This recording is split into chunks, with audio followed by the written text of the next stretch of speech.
আসসালামু আলাইকুম ওয়া রাহমাতুল্লাহি ওয়া বারাকাতুহু। প্রশ্ন করেছিলেন হোমিওপ্যাথিক ওষুধ সেবন করা যাবে কিনা, কারণ ওখানে শুনেছি অ্যালকোহল থাকে। ইসলাম কি বলে আলোচনা বুঝতে সাথেই থাকবেন।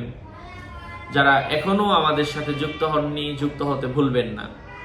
আমি প্রত্যেক ভিডিওতেই বলি, ভেরিফাই চ্যানেলের ডেসক্রিপশন বক্সে ক্লিক করলেই পেজ এবং আইডি লিংক আসবে। এটা ছাড়া আলাদা অন্য কোনো পেজ নেই, অন্য কোনো আইডি নেই। আমার নাম অথবা ছবি দিয়ে ফেসবুকে সার্চ করবেন না, টিকটকে সার্চ করবেন না। হাজার মানুষ আমার নামে ফেসবুকে বিভিন্ন আইডি, ইমো, হোয়াটসঅ্যাপ পেজ খুলে ভরে ফেলছেন। নাম ছবি থাকলেই ওটা আমি না। প্রত্যেক ভিডিওতে বলি আপনি ভিডিও দেখেন, ফেসবুক খোঁজা দরকার নাই। কিছু মানুষ খুঁজে, তাদের জন্য একই কথা প্রত্যেক ভিডিওতে বলা।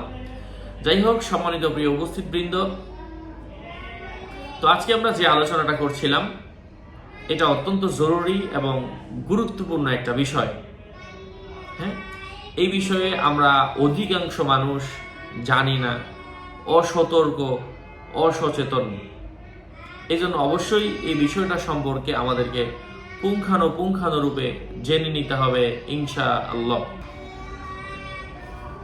তো আমরা আলোচনা করছিলাম হোমিওপ্যাথিক ওষুধ খাওয়া যাচ্ছে কিনা, কারণ এখানে অ্যালকোহল থাকে। তো এই অ্যালকোহল গুলাতে অধিকাংশ ক্ষেত্রে খেজুর, কিশমিশ ভিজানো পানি হয়ে থাকে। যাই হোক, তো প্রয়োজনের ক্ষেত্রে ওলামায়ে কেরামগণ যতটুকু প্রয়োজন ততটুকুর ক্ষেত্রে, যেটার মাধ্যমে চিকিৎসা গ্রহণ করা হয়, যেটার মাধ্যমে একজন রোগী সুস্থ হয়, ওখানে যদি অ্যালকোহলও থাকে ওইটাকে শরীয়ত জায়েজ করেছেন।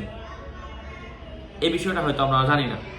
তাছাড়া হোমিওপ্যাথিক ওষুধ এমন না যে ওষুধ খেলে যেই অ্যালকোহলের কারণে মাতলামি শুরু হয়ে যায়, যেই অ্যালকোহলের কারণে নামাজের মধ্যে ভুল পড়ে, মানুষ উল্টাপাল্টা কথা বলতে শুরু করে। এটা কিন্তু এমন অ্যালকোহল না, খুবই সামান্য পরিমাণের। এই জন্য এটাকে ওলামায়ে কেরাম জায়েজ বলেছেন। আল্লাহ পাক আমাদেরকে বোঝার তৌফিক দান করেন। আরো আপডেট পেতে সাথেই থাকবেন। সকলের মঙ্গল, দীর্ঘায়ু, সুস্বাস্থ্য কামনা করে এখানে শেষ করছি। দেখা হবে অন্য কোনো এপিসোডে। ওয়াসসালামু আলাইকুম ওয়া রাহমাতুল্লাহি ওয়া বারাকাতুহু।